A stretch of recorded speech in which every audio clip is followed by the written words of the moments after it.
Hi, I'm Zibby Owens, the creator and host of the award-winning podcast that you're listening to right now. Thank you so much, called Moms Don't Have Time to Read Books. It is a daily podcast, 365 days a year, and each day we talk to an author about all of the things related to their career, their book, their life, and more in 30 minutes or less, because who has time?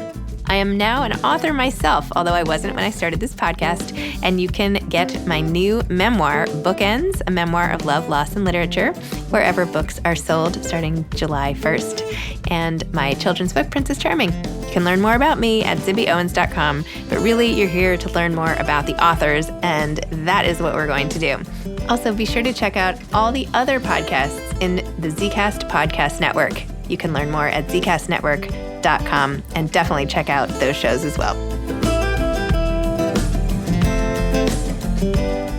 Gothataone Moeng is the author of Call and Response Stories. I may have mispronounced that. She was born in Sirowe, Botswana, and was a Wallace Stegner Fellow in Fiction, a summer workshop scholar at Tin House, and an emerging writer fellow at A Public Space. Her writing has appeared or is forthcoming in American Short Fiction, One Story, Virginia Quarterly Review, A Public Space, Plowshares, and Oxford American. She holds an MFA in creative writing from the University of Mississippi and is currently at work on a novel. Welcome. Thank you so much for coming on Moms Don't Have Time to Read Books. By the way, I don't know when this is coming out, but this is my very first podcast of 2023, 9 a.m. on the first day back of the year. So here we are. Happy New Year. Thanks for coming on to discuss your collection of stories called Call and Response. Thank you so much for having me. I'm excited to be here. Oh, I'm excited to have you. And I know people who are listening cannot see, but you are wearing the coolest giant hoop earrings, which I love. Mine are tiny today, but I have hoops of all sizes. I'm a hoop addict. Anyway, okay. Tell everybody about your collection of stories. Tell me about the writing process. What's the book about? What are the stories about? And I'm also curious as to the aunt in one of the stories and how she became the patient. And I would love to talk about that one in a little more depth. But anyway, go ahead. Okay. So Call and Response is a collection of short stories set in Botswana, which is where I'm from. The stories are set mostly between my home village of Sirowe, which is a village in the central district of Botswana. And so they're set between Sirowe and Gaborone, which is the capital city of Botswana. I'd say that the stories center the lives of women, both young and old, as they grapple with modern life in a tradition that in a society that's still traditional, but it's also like changing very rapidly. So these women and these girls have to sort of self-define against the pressures of their duties to their families and to their communities. So I think that, like a number of the characters dream of bigger, maybe like more romantic prospects for their lives, but they feel very constrained about the smallness of their lives and the smallness of the village and the smallness of the country. But, I would say that these stories are universal. I think that they tell universal experiences of womanhood and girlhood. So, you have girls and women dealing with just like normal relationship issues, like, girls, maybe, like characters that are falling in love for the first time, characters that are dealing with like complex family matters, characters that really just want to be loved, or, who reconsidering the choices that they've made in their lives. And yeah, just like really normal universal experiences of womanhood. And there's a lot about being a daughter too. I feel like in particular, your first story at least, which I read carefully to discuss, but there's a family and the aunt is living next door, and you had this beautiful imagery, beautiful way that you write, where there's a wall between the daughter and the aunt, and they're both sort of facing the wall in their beds. And she realizes that actually they've been sort of laying there looking at each other with just a wall between them. I don't know. That was such a beautiful image. So lovely. And also the obligations. So this one niece, the mom, she can't go to this wedding. She's so excited to go. And the mom is like, no, you're the one. You take such good care of her. You have to stay back. And then the tension between her and her nephew, her half sister who I didn't get anyway. Cousin, and what it means to have to fulfill your familial obligations and forego some of your own fun and sort of that deep resentment. I felt like I was totally missing out on this party myself. I was like, no, like what's going to happen? I can't believe it. And just how much you have to give up sometimes to be a part of something else when maybe you don't want it in the end. Yeah, I mean, I think that is a sentiment for a lot of women. I think probably worldwide, but I think particularly in such traditional cultures like as in Botswana, where as a woman you do have to self-sacrifice sometimes. And I think that a lot of these characters do feel that obligation, like they feel pressured by their duties to their families, and there's like a push and pull between what they want for their own lives and what is the expectations placed on them by their families and by society, and what is the right way to live within this community, that kind of thing. Interesting. You also, I feel like, use hair as an interesting theme throughout the book, and maybe I'm particularly attuned to this because literally one of my kids just finished a whole segment on hair at school and all the ways it teaches you about culture and identity and all of this. But you start out with the aunt whose hair, of course, is thinning. She's very ill and everything. And then you go all the way to the end where you have Sadie cutting her hair off and upsetting her family. So I don't know. I felt like there was something about that, or maybe I'm just maybe not. I think that hair is a very powerful and potent, I guess maybe a metaphor for self-actualization. I think especially for Black women, we have to adhere to European standards of beauty, and hair is one of those standards of beauty where you really have to have straight hair, relax your hair. When I was younger, we all had to relax our hair.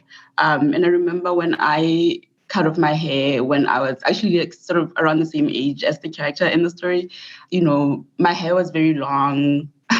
My hair was relaxed and very long, and everybody was shocked, and my mother was upset. And then I had, I had locks. I had dreadlocks for a long time, and people would ask me why don't you take better care of your hair? Just because it was natural, not because it was dirty or it was untidy or anything, but just because it's in its natural state. People think it's dirty or filthy or whatever. And so in that story, the first virginity of Gigi Kaisara, which is the story with the character Saji, she's a character who is attempting to define herself for herself, who is inventing herself essentially, who is trying to shrug off the definitions placed on her by other people, by her parents, her mom, her dad, friends in boarding school, and she's trying to figure out who she is. And hair is one of the things that she uses. When she cuts off her hair, is a way for her to really, I guess, start afresh, define herself, find herself. Yeah. So I think you're right that it is used interestingly in the story. Interesting. How did you get from writing these stories to here, and how did you become interested in short story as a form? And how, what are we doing here? Tell me your whole story. How did you start? When did you start writing? How did you decide to do short stories? I know you're at work on a novel. What's your story? So I was one of those kids who was always interested in writing. I think that, when I was maybe 14 years old, I was always being, trying to write a book.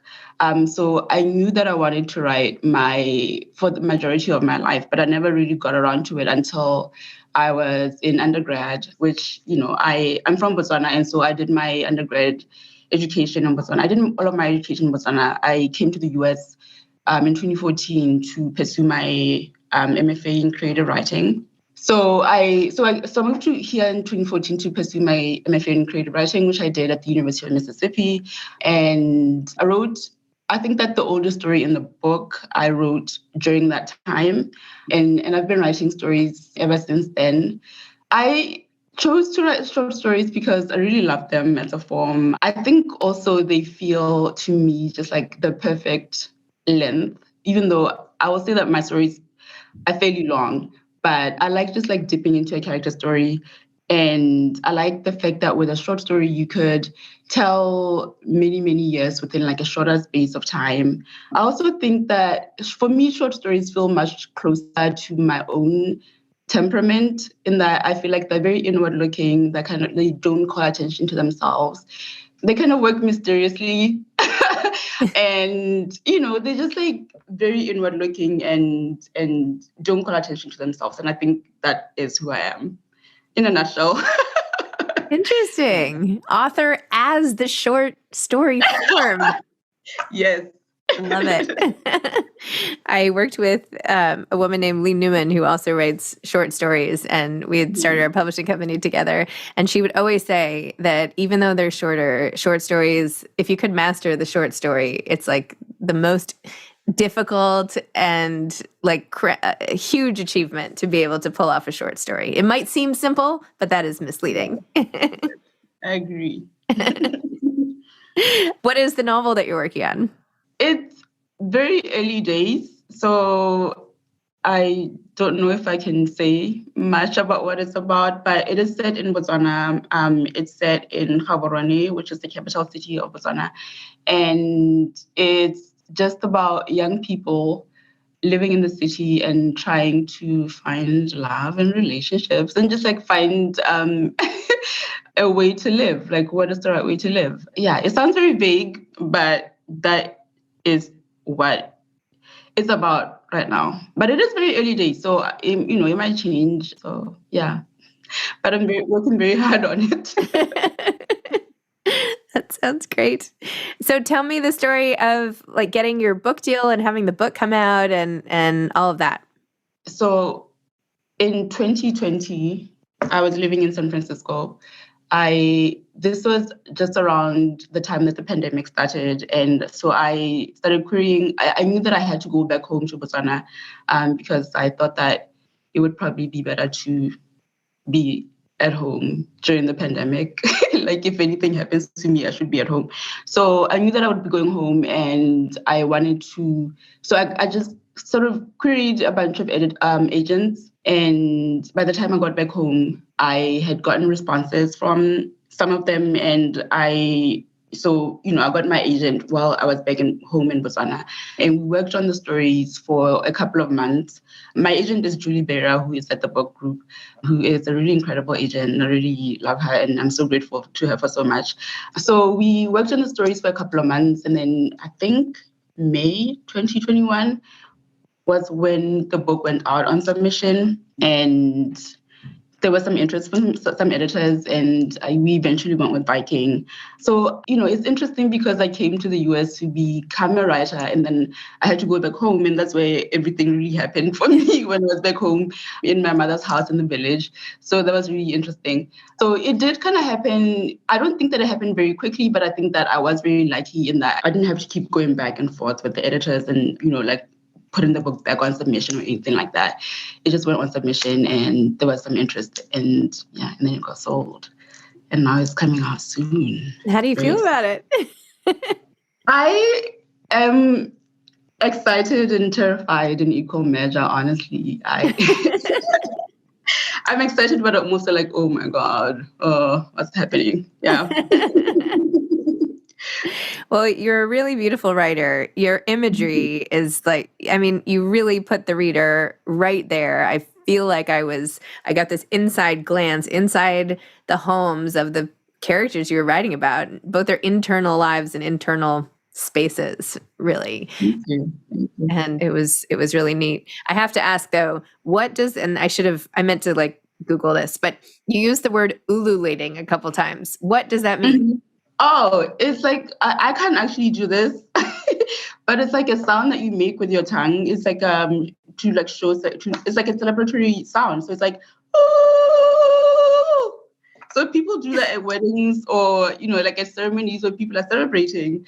I know that, that's something that came up when I was in workshop with that story because people are like, what is this? Like, what does this mean? And I think also in some cultures, ululating is like a mourning sound, so it was kind of confusing for some people.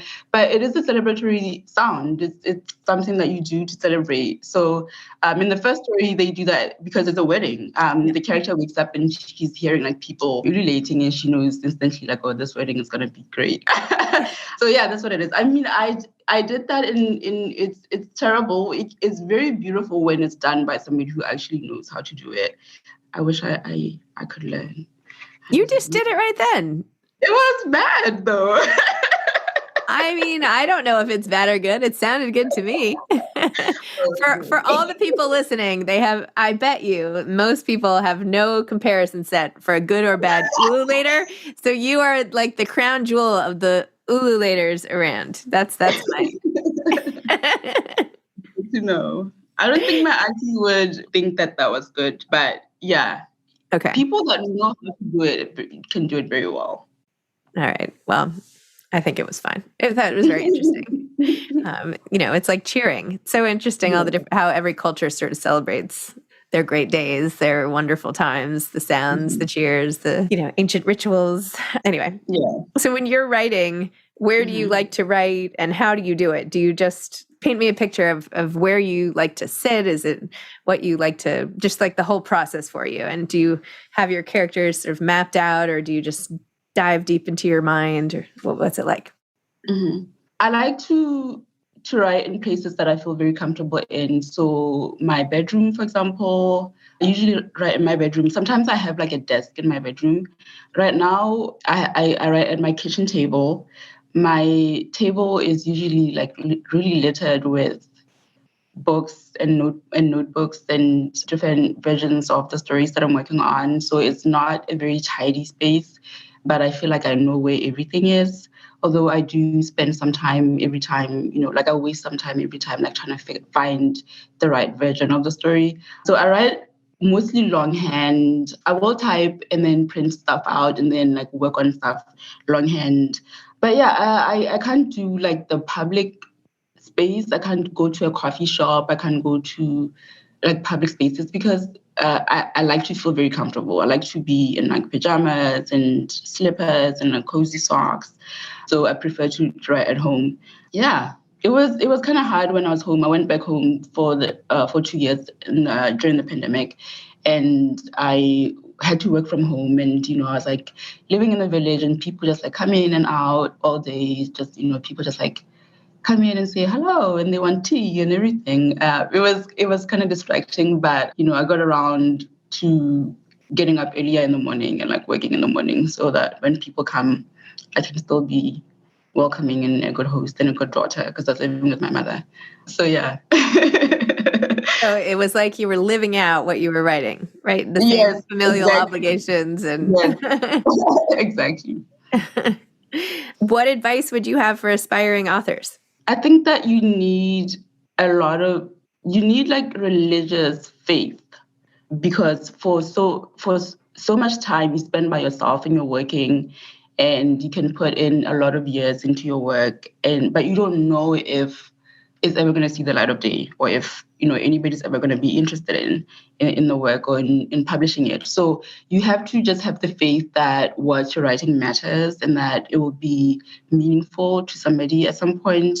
And maybe just like the fact that it's meaningful to you should help you sustain the faith to continue working. So I'd say just keep the faith is my advice. Love it. So what do you do? What do you like to do when you're not writing short stories and having tea with all the people in your village? I really like dancing, but I'm not like a club going person. So I like playing music at home and just dancing by myself at home. I don't have a lot of hobbies, honestly. I like watching movies. That's it. Do you like to read? I like reading. I like, like low stakes gossip.